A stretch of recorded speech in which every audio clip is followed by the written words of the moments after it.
Let's go ahead and get started for this morning. Good morning, everyone. Welcome to the Kansas City for Coalition Digital Inclusion meeting. I'm Carrie Coogan. I'm Deputy Director of the Library. I'm also on the steering council for the Kansas City Coalition for Digital Inclusion.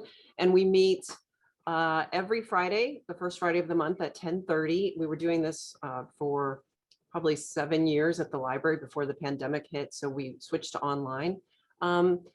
Just going to go over quickly our mission and vision so that you know it. You can see it up on the screen here. Also, the ways to connect with our members and with the community about the work that you're doing via Twitter, Facebook. Also, these meetings are recorded and you can find them on YouTube. Also, check out the digitalinclusionkc.org website. That is the coalition website, and there's a lot of good information about the work that we're doing, the members, and all of the national initiatives that are happening and emergency broadband benefits. So we hope you'll check out the website. I want to quickly introduce the steering council. Not sure who is here from the steering council today. We're running on a skeleton crew, I think, these few months as people are getting back out into the world.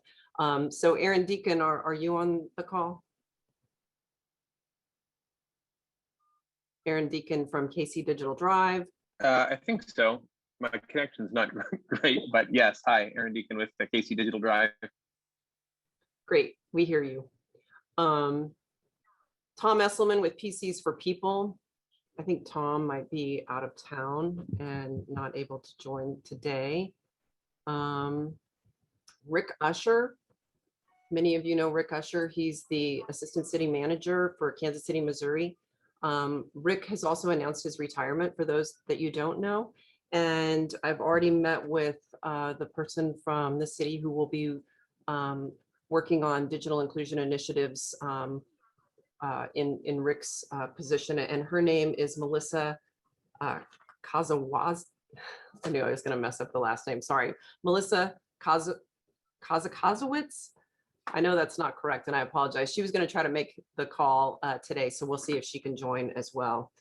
She works, she's out of Jersey City, and she works with the new city manager, Brian Platt. And then finally, Ina Montgomery from Urban Tech. Ina, are you on the call? Okay. Great. So I mentioned at the start of the call that you can check out our website and sign up to be a member. You don't have to do anything other than just commit to being a part of the work and being a part of coming to our meetings and sharing information and helping spread the word about digital inclusion.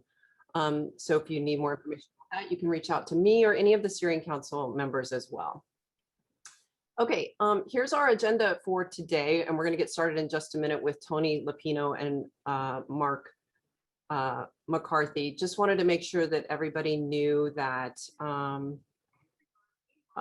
this meeting is being recorded, and if you want to share this information, you can do that with other people. And we will also send an update after this call on with everything we talked about, things that were mentioned, links, contact for people you might want to talk to. We'll send that all out on Monday, so make sure you're on our email list. And then you can also forward that to other people. Before we go through the agenda, I did want to open up the call for anyone who it's their first time on the call or they're new to this space. And we'd love to have you introduce yourselves and speak briefly about why you're here. I know one of the first people who is on the call today is brand new, and that is Mike Fabrizi, and he is from St. Louis. So Mike, did you want to jump on and talk about why you're here? Sure. So actually, I was at last month's meeting, and I was really impressed with some of the fantastic, I call it boots on the ground, practical work that's being done by your organization in order to increase digital inclusivity in the Kansas City and the Kansas City area, and also in Kansas. I was particularly impressed with. I think someone gave a talk about elderly people not having access to the internet and being in a catch-22 situation where the instructions to get online were posted online. So basically, one of your folks came up with the idea about establishing a telephone bank to help these people get included. Well, here in St. Louis, we've had for many, many years a tremendous problem with inclusivity, both with regard to the digital divide and also with regard to various ethnic groups not being able to fully participate in the growing affluence of this area. And St. Louis is doing pretty well with regard to attracting venture capital and also business investment, albeit there is not evidence, the evidence that it's being shared in an equitable way and that all people are participating is less than compelling. So I'm here to learn anything I can to help make St. Louis a better city. I'm a friend of David Sandel. We work together. And by the way, about me, I recently retired from the Miter Corporation in Washington, D.C. And that convinced me that basically local governments and local leadership is really the way to make our country better. And I'm really pleased to be here. Great. Thank you so much, Mike. Anybody else new to the call? It is my first time on this call. I'm happy to introduce myself. I am a new team member with KC Digital Drive. So I'm working with Aaron and a couple other people on this call. I'll just be here for the summer. I'm an MBA candidate at the Yale School of Management. But I want to echo what Mike said. I think local government is really where it's at. So I'm excited to be joining this. Great. Thank you so much for being here and happy to have you part of KC Digital Drive. That's great. Anyone else like to introduce themselves? Yeah, I just, sorry. Go ahead, William. Oh, thanks. I'm also new with KC Digital Drive. My name is William Crumpler. I'm the new Vista who's working with KC Digital Drive for the next year on a lot of these issues. So I'm happy to be here, and also want to echo Mike. I also just came from Washington, D.C., being convinced that working on these issues locally was an exciting opportunity. So happy to be here. Great. Thank you so much. Hi, everyone. I'm not necessarily new to the coalition, but I just joined and just wanted to say hi. I'm Hyunjin Seo. I'm the director of KU Center for Digital Inclusion and also associate professor at KU. Thank you so much for being here. And I think Melissa just said hello in the chat. Melissa is the new assistant city manager who I mentioned at the top of the call. Melissa, did you want to say hello? Hi, everyone. I'm not sure if you can see me or not. I was having some technical issues, of course, during a technical call, so that's great timing. I just joined the team here in the city manager's office, came from Jersey City, New Jersey. I'm really excited to see the work that you guys are doing here and looking forward to supporting it in whatever way we can. Great. Thank you. And I'm Miranda Pratt. I use they, them pronouns. I just started at the Kansas City Public Library as the Wikipedian in residence. So I'm increasing people's kind of knowledge and access of editing Wikipedia and writing their own histories online. But I felt like this would be something that would be great to go to also. Thanks. That's great. Welcome to the library.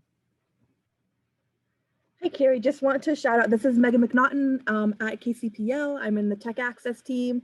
And we have 2 summer associate vistas who will be with us for the next 10 weeks, Dexter and Troy.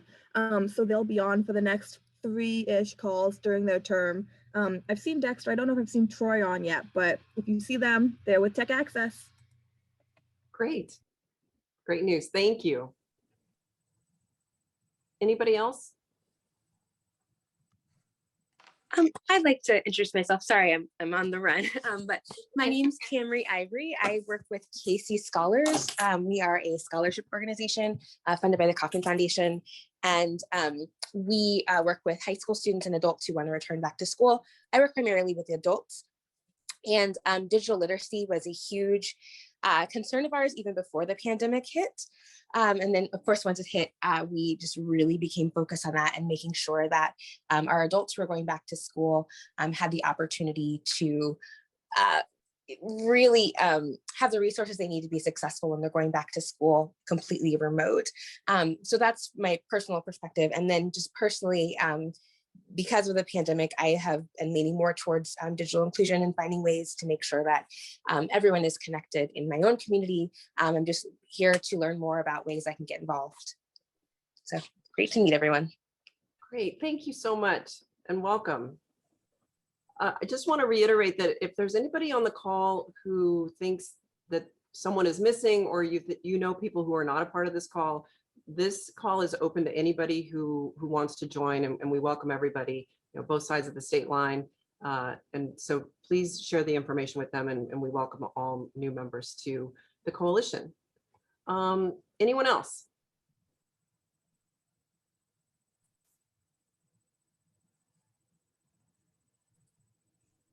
Okay, great. I am going to move on with the agenda for today.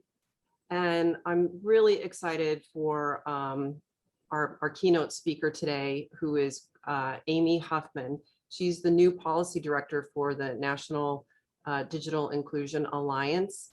And so you're going to get to hear more from her in just a minute. But before we get to Amy, I wanted to have a quick update from Tony Lupino and Mark McCarty from the UMKC system. They've been doing a lot in the digital inclusion space and with the Missouri Broadband Resource Rail. So Tony and Mark, would you like to hop on and give us a quick update? Hi, Carrie. Turned out that Mark had an unexpected conflict come up. So if you'd like, we could not disrupt the schedule, and I can just go in the slot you originally had me under community announcements. He sent me the information he was going to impart here. Would that be better for you? That sounds good. Thanks. And we do that. Okay, sounds good. Okay, great. Well, I'm super excited to have Amy Huffman here. As I mentioned, she's the policy director for the National Digital Inclusion Alliance. And for those of you that don't know about the National Digital Inclusion Alliance, they're a group that started, actually, they really started a lot of their work in Kansas City as a result of the summits that we were doing back in 2015 and 2016. We realized that there was an alliance that needed to be formed with people across the country who were doing this work. And so cities and libraries and nonprofits and refurbishers and all kinds of people who are doing this work began to slowly get together, and the National Digital Inclusion Alliance was formed. And it's been an invaluable group to help inform many people across the country and Kansas City as well on national issues that are happening with digital inclusion. And they've really been a voice for some of us who are doing this work, boots on the ground work, because they can be a national voice and speak up for the work that we're doing here. So I'm really excited to have Amy here today so that she can talk about some of the new legislation that's coming down federally, and in a way that it's not, a lot of the information that we're getting is really overwhelming, and we're all wondering, what do we need to do? How do we need to do it? And so she's going to be able to help make some sense of it and see what we should and could be doing now to maximize all the opportunities that are coming our way. So with that, I'm going to turn it over now to Amy Huffman, and then she will be available for questions after she speaks. Amy? Thank you, Carrie. That was a very generous introduction. Thank you.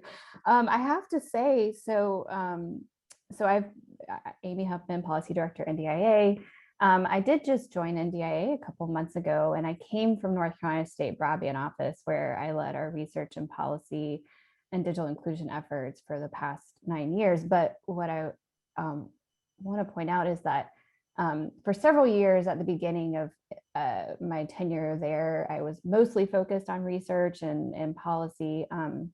And then digital inclusion became more of my focus around the time that you guys started really forming and doing some really great work in Kansas City.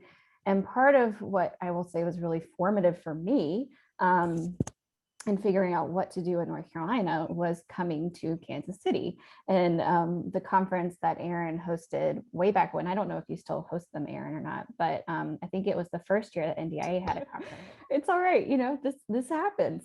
This is what happens when you're on Zoom. But yeah, so it was just a great introduction into what local governments and what cities can do when they come together around this issue. So I'll say it was formative for me in our work, and I built off the work that you guys did in North Carolina. So all that to say, if I can, I'll share my screen and we'll look at this presentation together.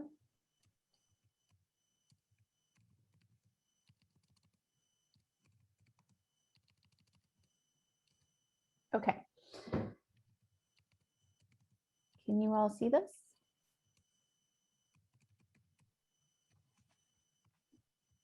Yes. Okay, great. Thank you. Sure. Okay, so NDIA, we are a unified voice for home broadband access, public broadband access, and personal devices, and local technology training and support programs. Today, we have a little over 550 affiliates. So affiliates are folks like you. So it's the organizations, the boots on the ground who are doing this work day in and day out. And our affiliates span across the country in 44 different states and territories. And I'll make sure that you all have a link before I leave today on how to join NDIA. It is free. We would love for you to join us. There's different levels of membership, but if you're new to this work or just getting your feet wet in it, I would definitely say join our listserv and join as an affiliate, because you'll get a wealth of information from people like you who are across the country doing this work. We have a very active listserv. So we're a community of practitioners. Again, this is Connecting for Good in Kansas City. So this is right in your backyard. We're a network of academics. We have several academics who participate in our community, a community of advocates. And we aim to support you all through practitioner support. So that's hands-on support that we offer to communities, either through white papers or just getting on the phone with you all, or fee-for-service work. We also do quite a bit of policy work and advocacy in that space, and that's mostly what we'll talk about today. We do a lot of awareness. So prior to the pandemic, we were talking about why the digital divide mattered, what it was, and why it mattered. And now, post-pandemic world, we are, mid-pandemic world, we have to do less of the why, but still a lot of educating around what it is and then what solutions are around. And then also we do some data and research around the digital divide and best practices and that sort of thing. Okay, so today we're going to talk about, I have 4 buckets here I've planned our discussion in, and then there should be this catch-all of just whatever else you guys want to talk about, question and answers at the end. So I'm briefly going to talk about emergency broadband benefit, more so to give updates on where things are, less so to tell you what it is. We're going to, again, briefly talk about the Emergency Connectivity Fund. I think we'll spend most of our time, though, in talking about the American Rescue Plan Act and then the American Jobs Plan, or the infrastructure bill. Okay, so EBB, or Emergency Broadband Benefit. And I am going to do my best not to use acronyms, but please, I can't quite see the chat since I'm sharing my screen, but Carrie, if you can flag me if I need to slow down or define something. So Emergency Broadband Benefit, just in case you don't know, it's a $3.2 billion federal initiative that Congress passed in one of the COVID relief bills last year. It's temporary, meaning that it lasts until the funds run out. But basically it's a $50, up to a $50 subsidy for low-income households, $75 for tribal areas. And basically it's a subsidy to lower the cost of internet for eligible households. It did launch May 12th, just a couple weeks ago. And to be eligible, households submit applications through what's called the National Verifier, which is an application online that's hosted by USAC, which is the Universal Service Administration Corporation. They're a subsidiary of the Federal Communications Commission. Or you can go through your local provider or via mail. Now, I know you have been talking about EBB for quite some time, so I know everyone is EBB'd to death, but I did want to give a couple updates on where things stand today. So we know that 1 million households enrolled in the first week to the program. We also know that USAC and the FCC will be providing, right now we don't have data on where those households are, but that data is supposed to be coming soon. So they're definitely providing data on where households have signed up by state. We are advocating, along with a number of other consumer advocacy groups, that they provide more granular data than just state level data. So TBD on that. But for now, like, you could get Kansas or Missouri data on how many households have signed up when they post that online. To my knowledge, that's not available quite yet. But they will be posting that data monthly when it's available. If you are on our listserv, then you have seen that there's a lot of challenges around what is called opt-in. So in the what's called the report and order from the FCC, providers were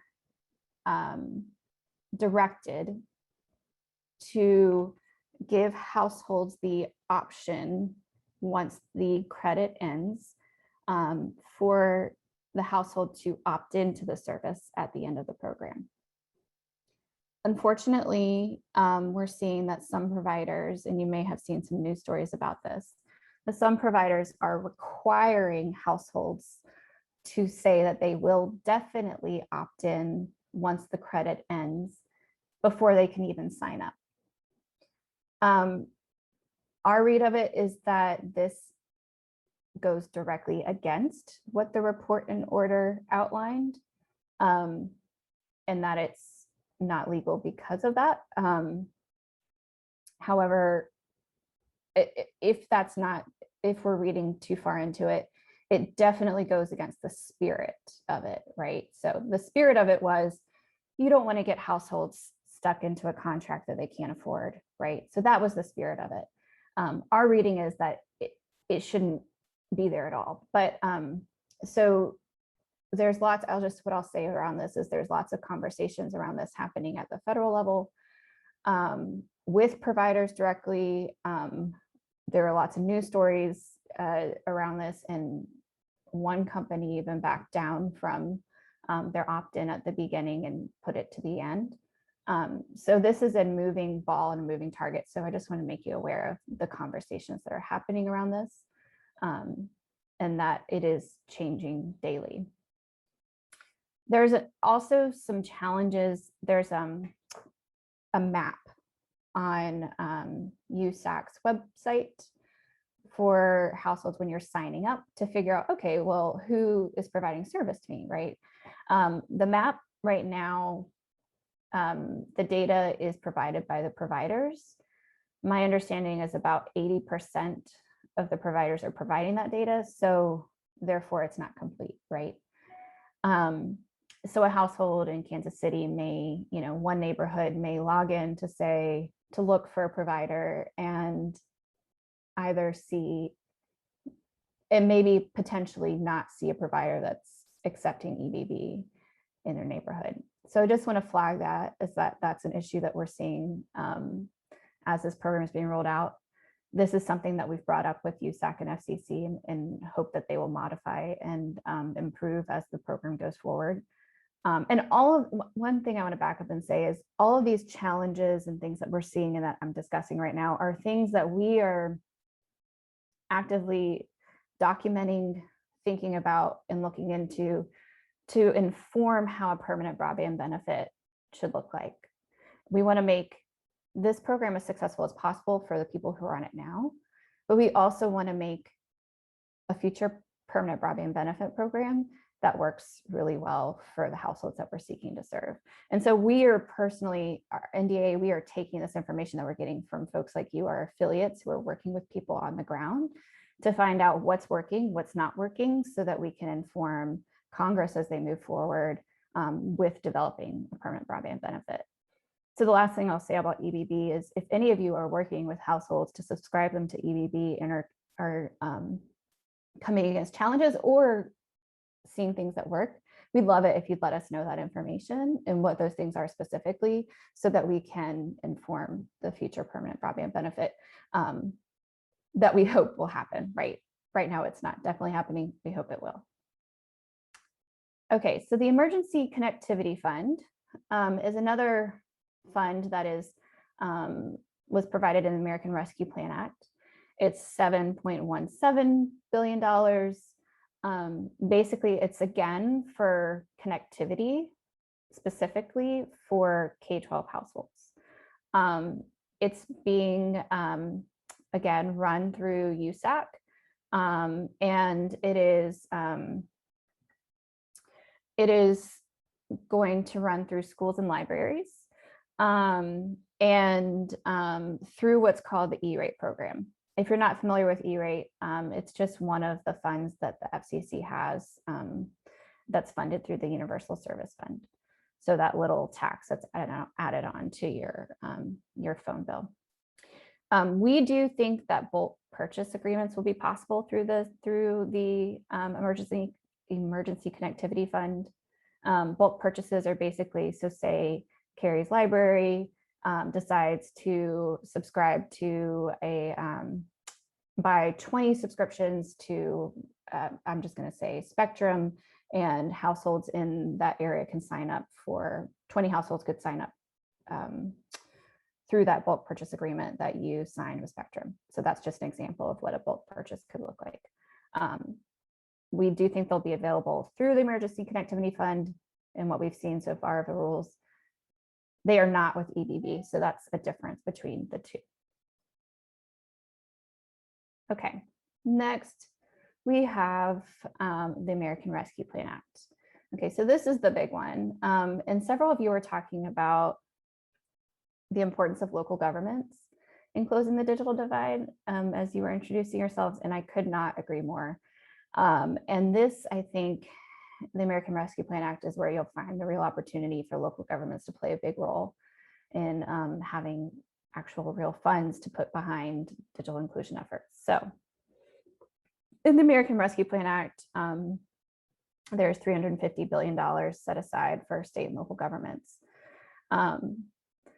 And 3 sections within that specifically that can go towards broadband access and digital inclusion. I'm going to walk through those 3, what they are, and then talk a little bit more about what we think you can do with each of these funds. So there's Section 602, which is the Coronavirus State Fiscal Recovery Fund. So that one's for states.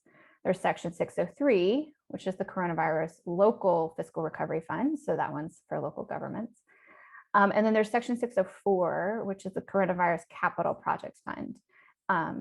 That one, I believe, will be those funds will go directly to states, is my understanding.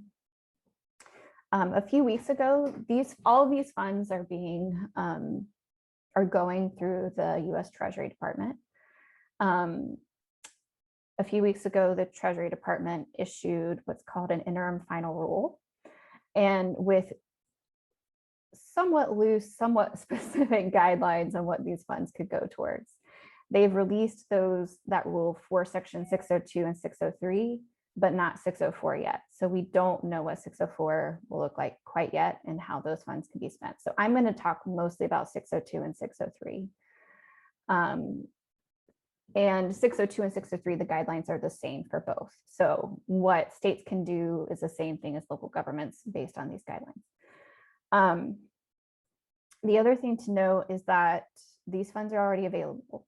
So if you're a local government, then you can go online and to the Treasury Department's website, and I'm sure it has to be your city manager, county manager, or your fiscal department will go in and submit the form and then request the funds, and then they'll be transferred to you.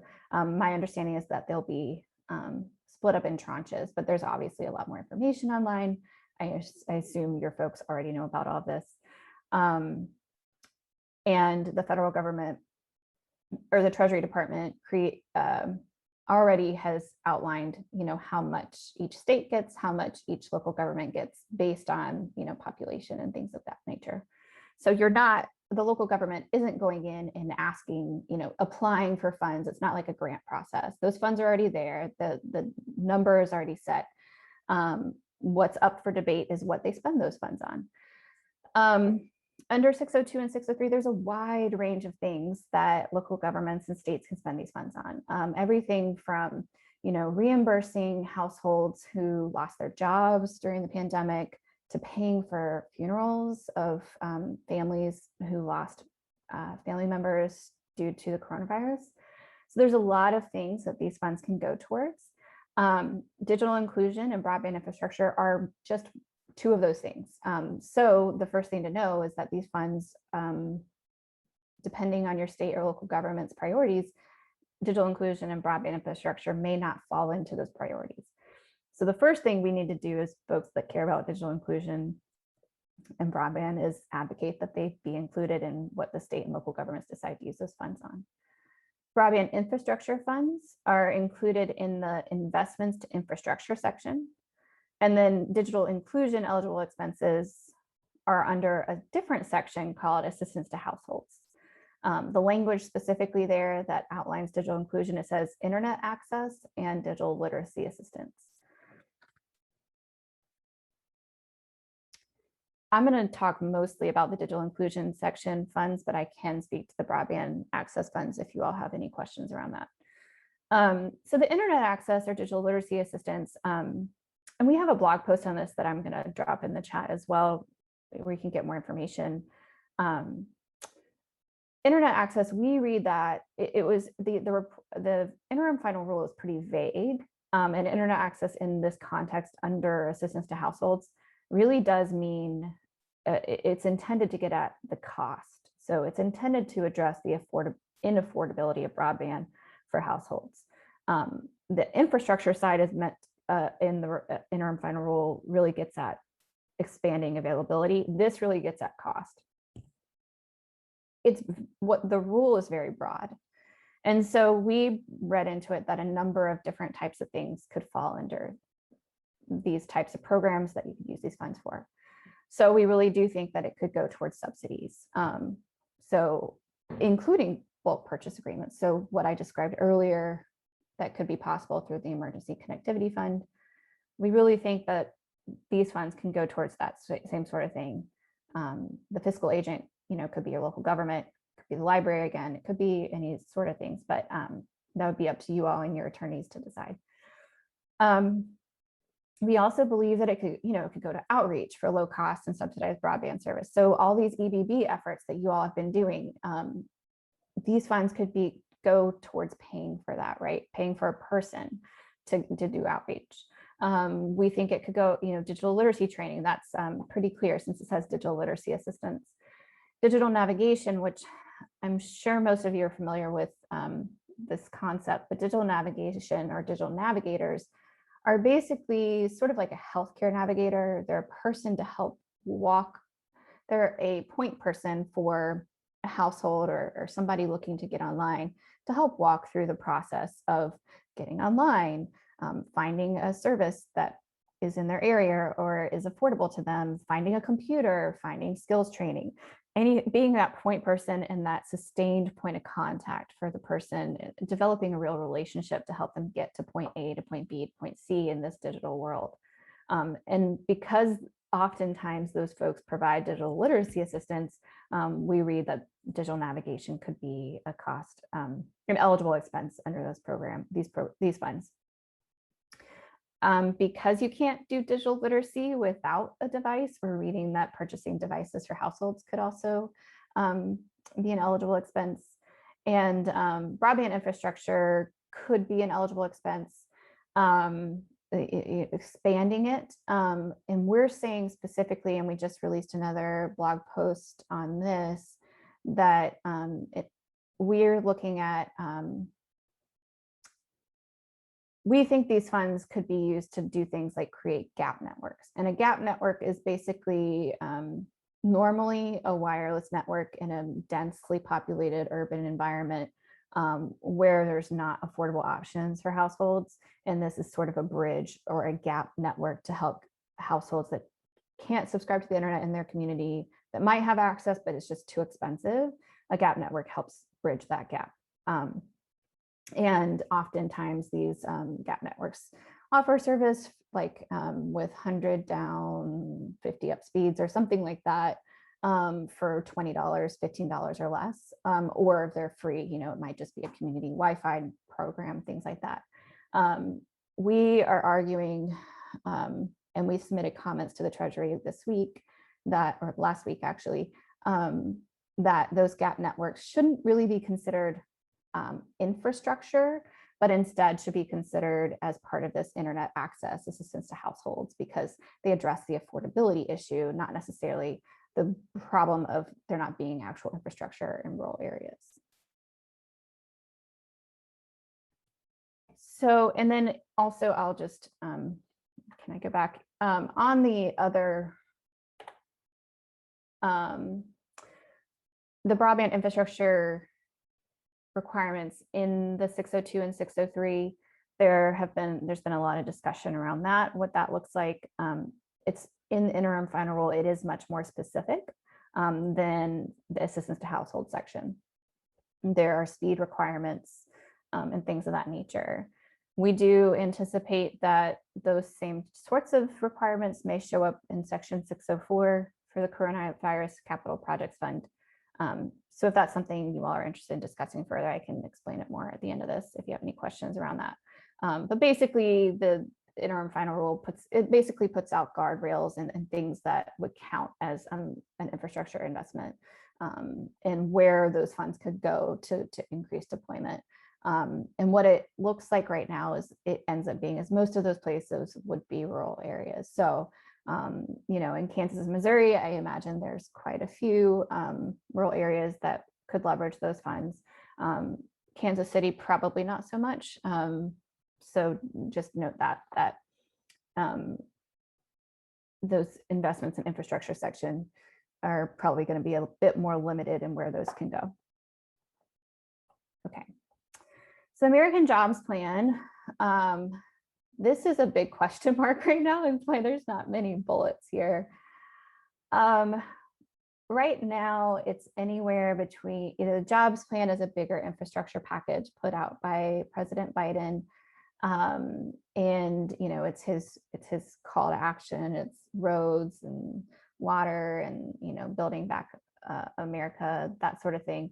There's broadband's included in this, which was for many advocates in the space, very exciting. And not only is broadband included, broadband adoption and digital inclusion are included in Biden's plan. And his plan is very brief in terms of the broadband section. It's not very fleshed out. The White House is in the process of fleshing it out and adding more meat to the bones. But right now it's looking, originally it said they came out with $100 billion for broadband. Since then, originally the American Jobs Plan had $100 billion attached to it for broadband. Since then, Republicans have come out, the Senate, with a $65 billion broadband infrastructure plan that's attached to their infrastructure plan. And it looks like there's been some negotiations back and forth. So Biden has come down on his total infrastructure package, and in that coming down has pushed the broadband portion down to $65 billion. What's unclear is what that cuts out. Is that just shrinking the entire package? Is it taking the adoption out completely? We don't know at this point. And we also don't know what it's going to end up looking like in its final state and form. The House Pelosi has mentioned time and time again, she's looking to pass the infrastructure bill by July 4th. As the days tick by, that's looking less and less likely. And there's just been actually several bills that have come out from the Republican side from different committees on their version of this plan. We've heard I think they are trying to come to an agreement across the aisle. So Biden is working hard for it to be a bipartisan package. If that is not possible, we've heard that the House Democrats will go forward with budget reconciliation and push infrastructure through that route. And so if that happens, we're still unsure what it would look like. But right now, the broadband portion of the plan has money set aside for broadband infrastructure across the country. And in terms of digital inclusion and affordability, it would include some sort of continuation of some sort of the emergency broadband benefit program for the lowest income households. And then also support for, I believe, digital navigation or digital inclusion efforts.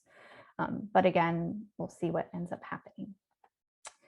I did want to point out this chart, and it is a little blurry. I apologize for that. I'm going to also make sure you always have a link to this article from Brookings. They just put out this analysis of the American Rescue Plan. And I love this chart because it gives just a really quick way to look at different ways the different funds can be used in terms of broadband and digital inclusion. A lot of this we've already covered, so I won't go through it again, but this chart could be super useful for you as you're trying to figure out, okay, so what did Amy say about that one fund? Oh, it can go towards this and this, but not this. So this chart's useful for that. And I will just point out one thing that I'm not sure I totally agree with on here, just for you all. Don't tell, well, maybe I should tell Brookings. But the Coronavirus Capital Projects Fund is the second to last item down here. It says 10 billion. That's the section 605 that we talked about a moment ago that I said the rules aren't ready yet for, or the final rule is not ready yet. It says here that it might provide device support. I don't know that we can say that yet. We've heard it will definitely be about physical network build out. Whether or not there's device support or not, I don't know. So I don't know that box should be checked yet. So until those rules come out, I wouldn't say, oh, we'll just wait and use those funds for devices, because I'm not sure that we'll get that, but we'll see. With that, I'm going to stop talking and stop sharing my screen and then open the floor for any questions. I know I just went through a lot of information, so happy to reiterate anything or take any questions you might have. Great. Thanks, Amy. And I'm going to turn it over for questions. I think it might be best if people could raise their hand, if that's possible. If not, we can just start taking questions from anyone who might have it on any of these topics as well. And then from there, we'll move on, and Wendy Pearson will be leading the community updates from there. So any questions? And thanks again so much, Amy. That was a lot of information, as we know, and really appreciate it. One more quick note about all of this is that Amy has agreed to let us share her slides as well. So yes. We'll be going out in the update on Monday. So don't worry, you can have that information in your inbox. Okay. Any questions?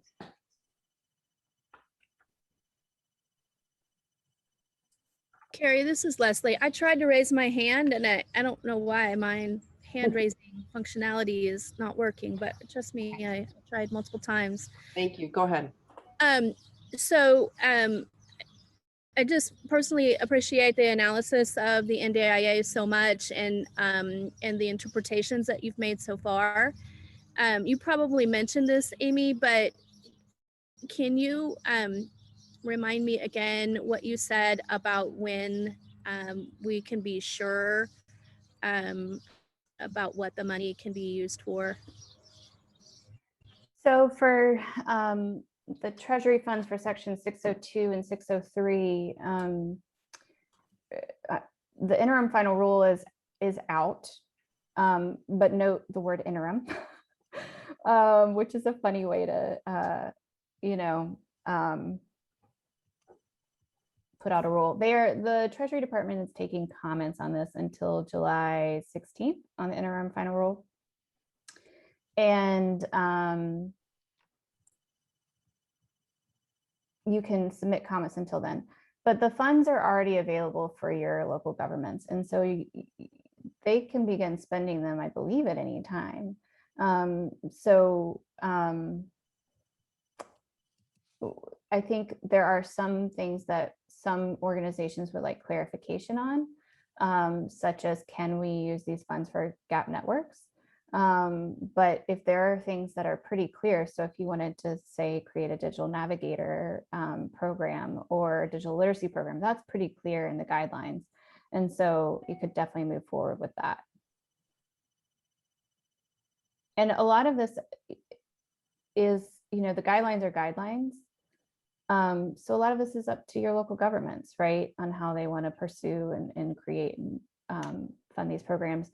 The guidelines were set up specifically with a lot of room for interpretation, because the Treasury Department believes that local governments should and state governments know their communities best, and so should design the programs that fit them best. So just one quick follow up. Is that common that the money is available, but the rules have not been finalized? Not to my knowledge.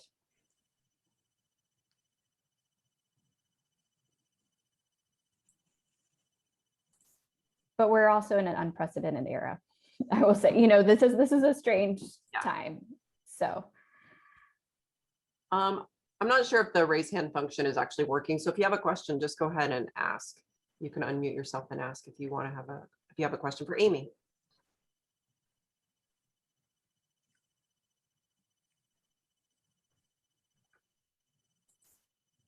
Okay, well, if there are no other questions, we can move on to our community updates. Thanks again so much, Amy. Really appreciate your time today and walking us through all of the opportunities that are out there. I'm sure we will continue to stay in touch with you as we navigate this process. So thanks again very much. absolutely, and please do. And y'all are doing such great work. So thank you for letting me be here today. I really enjoyed it. Thank you. Okay, with that, I'm going to turn things over to Wendy Pearson, who's going to walk us through some important community information and updates that we have. Wendy? Thank you. Yes, we have a few things to squeeze into our final moments together here today. Tony Lupino, if you're ready, we'd like to give you the opportunity to go first. Okay, great. I'll do that. I'll try to keep it relatively brief. But first, again, great job, Amy. Thank you for doing that. And as somebody put in the chat, it's great to see so many new faces in today's meeting. I think it's terrific. So given that there are some new folks, I'll give a little bit of background on this, and then I'll try to do this quickly. So I'm Tony Lupino. I'm with the law school at UMKC, but I work on a lot of cross-campus civic entrepreneurship matters and work with the UMKC Digital Equity Working Group that has a lot of community members in it, along with university folks, and with the University of Missouri system-wide broadband initiative. And so the two update categories today are really about two parts of the system initiative that several of you know about and others may not. One is the Missouri Broadband Resource Rail, which is an online platform. And even though it has the word Missouri in it, there's lots of information there for Kansas and other parts of the region. It was built as a combination of efforts through KC SourceLink, which many of you know of, that has got a long track record of connecting resources with pretty sophisticated resource navigator technology, and All Things Missouri Cares, a part of Extension that is really good at data mapping and story maps. And so they combine to build that tool that has many functionalities. And today's update is about a couple that were recently added. Some of you heard about them before, and then some that are on the way. So I'll do that first. And then secondly, just a few updates about something called the Digitally Connected Community Guide. So on the resource rail, and I'll put the URL in the chat after, we recently added something that really ties directly into what Amy was talking about. We were, I think like others, overwhelmed by the number of federal programs coming at us fast and furious. And so we engaged a student research assistant and a team to work with her. Leslie Scott is a consultant to the university, part of the team, and developed a spreadsheet that got into some of the fine print, such as it is, on some of these programs. That's now on the resource rail in the form of a federal funding resource sorter, where you can go through some filters, answer a few questions. And if you're looking for parts of programs that fund infrastructure versus digital training or devices, it's meant to help sort through that and navigate you to some of the details of those programs. There's also some FAQs for our first level kind of entry into that. There's now an internet speed test up on the resource rail too that people can use. We are working on an infrastructure technologies comparison chart. We have learned in our travels that different technologies work in different communities, rural, urban, and so we've got some experts looking at how to sort through those to help a given community find the best kind of fit. And so we expect to get that up there in a few weeks. There will also be a new glossary of terms. A lot of us, we hear acronyms, we hear buzzwords all the time. And we know such things exist on a lot of websites. So we usually start by sorting through those and seeing what's good and we can attribute to others and can we add and be helpful. And then there will be two other things within, I think, by the end of the month. One is a complete map of funding that has flowed into various areas of Missouri. We're starting there so people can kind of keep track of where the money's going. And two leads into the second update about the digitally connected community guide. It's meant to be a tool to tailor broadband efforts in a given community to their particular circumstances. It's heavily built on notions of community engagement actively from the outset in the design of plans and public-private partnerships. There's a heavy emphasis on public-private partnerships. So Mark McCarty, who was going to be with us today but had something come up, he's got several decades of experience in public-private partnerships in various infrastructure settings. And so he's a leader of that project. That'll be a resource the university is going to be talking about in a webinar on June 23rd that I'll put into the chat. But the beginning, and it's kind of a separate set of modules that a community could sign up for and apply for. But the introductory material could be helpful to everybody. And so that'll be, the introductory modules will be up on the resource rail. And there'll be some information in the guide for a community on gathering data that can help inform policy. And several of us, and Leslie and I and others, are very interested in how do we get better data than we currently have to be able to have program metrics to assess the success of broadband initiatives. And so that's part of that project as well. And the last thing, I think some of you have heard me say this before, the Missouri system-wide initiative has got a great deal of focus on rural communities that are underserved, but not exclusively. And they want to be helpful with urban initiatives as well. In the first place, they're going to try to apply some resources to that is here in Kansas City, particularly in the 3rd District of Kansas City. So in future meetings, you'll probably hear more about that. So I'll put two things in the chat, the URL for the resource rail, and then a link to a June 23rd, it's 1:00 p.m. webinar that will go into more detail on the tools on that, on the resource rail, and also about what the digitally connected community guide is all about and how communities could apply to use it. So that's my 5-minute update. I hope I stuck with the time. You're good, Tony. Thank you so much for sharing and squeezing all of that into just a few minutes. That's wonderful. Does anyone, Does anyone have any questions for Tony while he's here? Okay. And I want to quickly introduce myself since I neglected to do that a moment ago. I'm the Strategic Initiatives Manager here at the Kansas City Public Library. I work on several programs to promote the mission of the library and lifelong learning, especially digital inclusion. We have several programs within the Digital Inclusion Initiative. And that brings me, first of all, I wanted to mention too, we're going over time. However, this meeting is being recorded, so we're just going to go ahead and keep going and try to get everybody in. There are a few important announcements still to share. And then we are also going to be putting out the newsletter with a lot of information, links, like Carrie said, so that if you do have to hop off, be sure to check that out so you don't miss some important announcements. Next, we have Megan McNaughton, who's also here at the library. She is our Tech Access Coordinator, and she's also our Digital Inclusion Fellow, which is what she is going to be talking a little bit about today. Yes, Megan? thank you. Hi, everyone. If we haven't had the opportunity to meet yet, my name is Megan McNaughton. Like Wendy said, I'm the Tech Access Coordinator here at Kansas City Public Library. And for the last year, I've been serving as our N10 and Google Fiber sponsored Digital Inclusion Fellow. And so if I'm good to share my screen, I'm just going to open up the Digital Inclusion Fellowship application. And so this is a really excellent opportunity if you or someone in your organization in the greater Kansas City metro area wants to have someone dedicated specifically to working on a project focused on digital inclusion.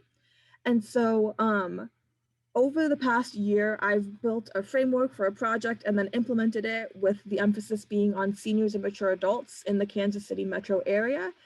We've been providing digital literacy courses and then access through hotspots and Surface Pros and laptops.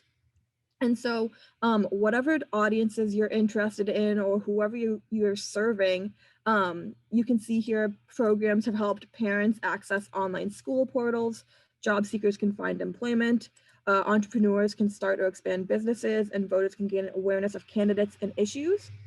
And so in addition to being able to further your cause as an organization, you get incredible amounts of training through N10, which is like a nonprofit training organization, tons of it by virtue of the fact that you are a fellow.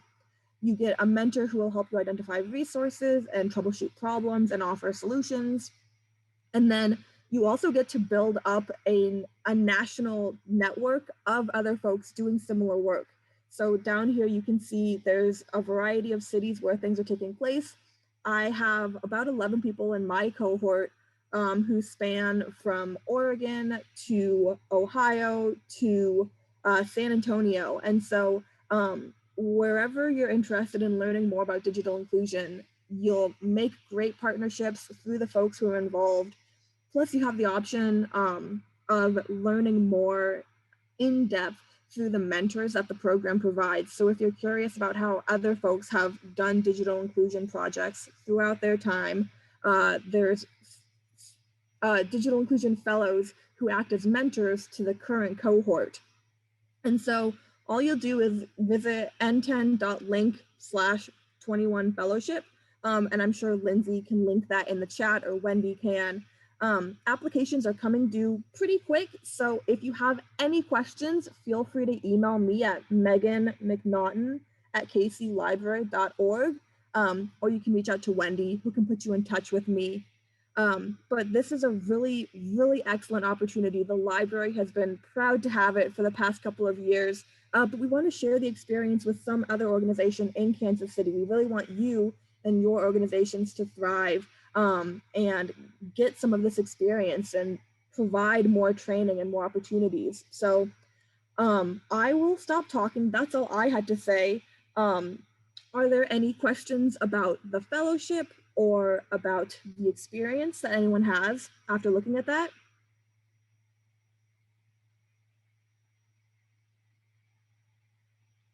Cool.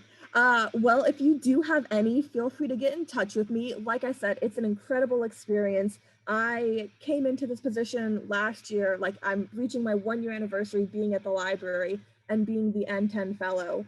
And I have learned exponential amounts about digital inclusion, both on the local level and the national level. So if digital inclusion is something you're passionate about, which it probably is if you're on this call, you or someone in your organization will absolutely benefit from being involved. So contact me, contact Wendy. I'm happy to provide any knowledge.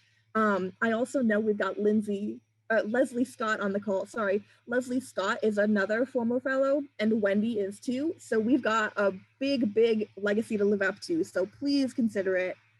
And that's all. Thank you. Gonna toss it back to Wendy.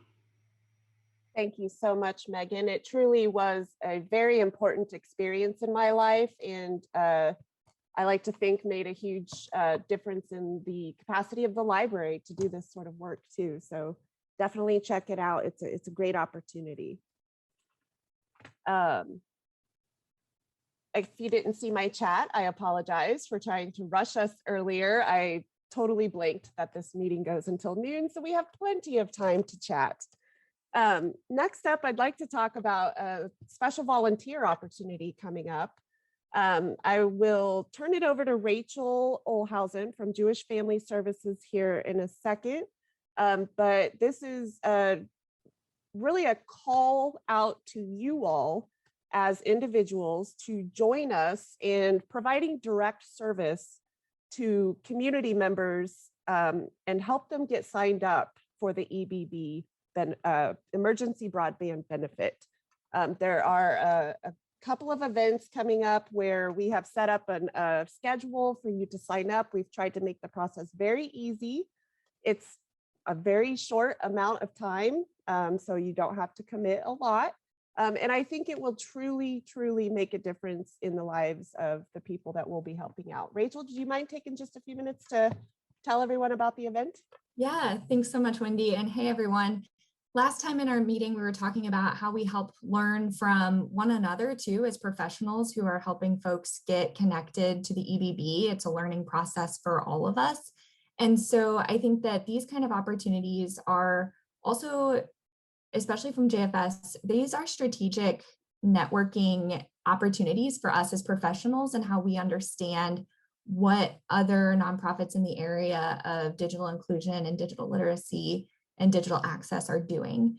So through the summer, Jewish Family Services at our Brookside location, we are hosting a neighbor market. So on Fridays from 1 to 2, we will be opening up our food pantry, providing fresh fruits, vegetables, connecting with people, and then also serving a win-win opportunity to get perishable items out of our pantry before the end of the week. And so we're partnering with multiple people. We have had a vaccine clinic. We got folks vaccinated at our at our food pantry this week, and we're having our first neighbor market this week. So what we would like to do, these folks are individuals who are receiving food from our food pantry. They may or may not be also receiving social work or mental health services through Jewish Family Services. And we want to connect with our community partners so that they don't just have to go somewhere else to get the services that they need. We're really trying to make a layered approach, high impact opportunity that instead of referring them to the library later or referring them to PCs for People later, we want to make sure that they can get help right there. So we are looking for volunteers and community partners to come and staff a couple of tables to help people fill out their EBB application, to talk with them about what this means. We think that it'll take between 10 and 45 minutes for the application. So we would love to have up to 4 folks there who are willing to help them. We'll have staff on site as well. Our IT coordinator, Marianne, has been helping people already get connected. And what we'll do is we are just going to get them signed up for the EBB, and we'll have a piece of paper that you can help them fill out that has their username, their password, and then their application ID once they finish that process, so then that they can take those items with them. That's what they will have received. And then they can go and we'll have that list of service providers so that they can start calling and getting connected to reduced cost internet.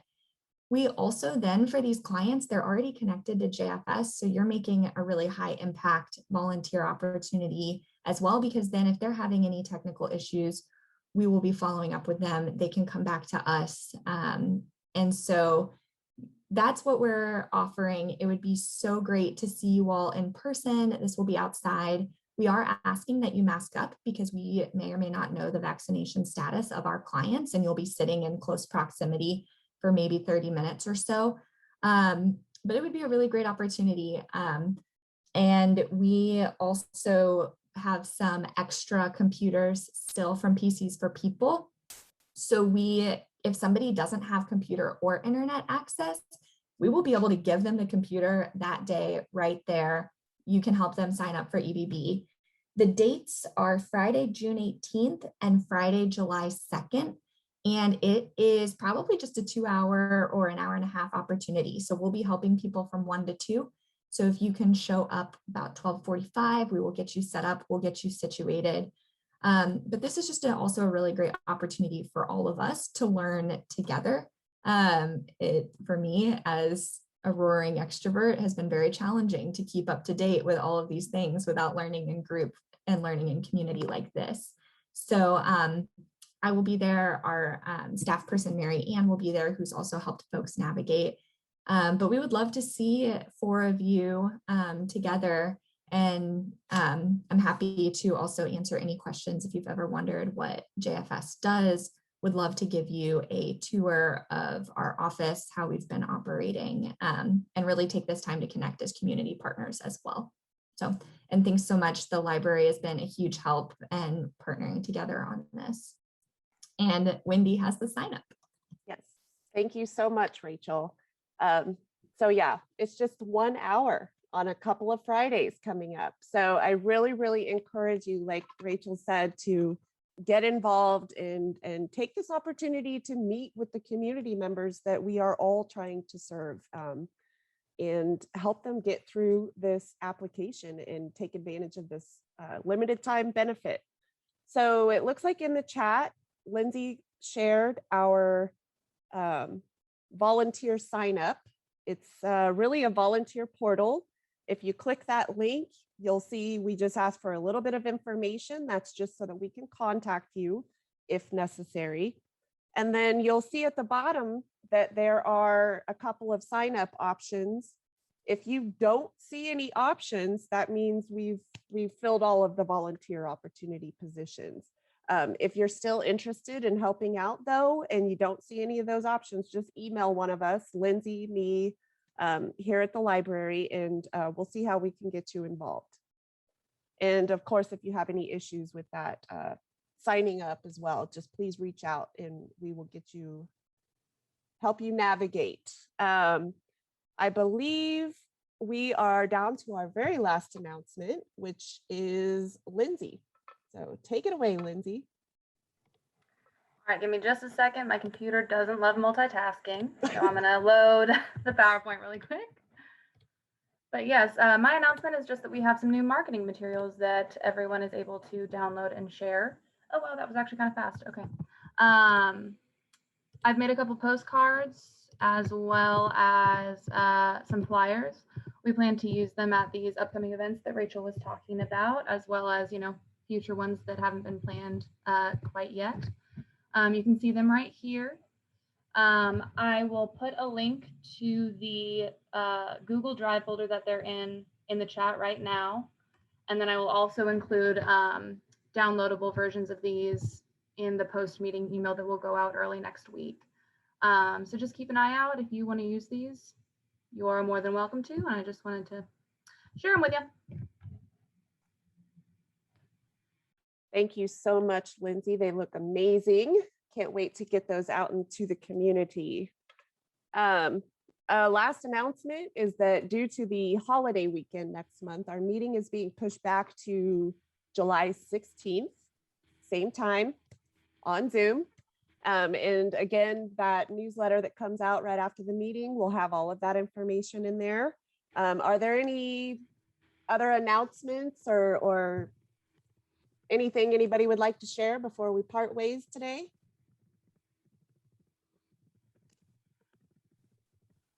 Okay.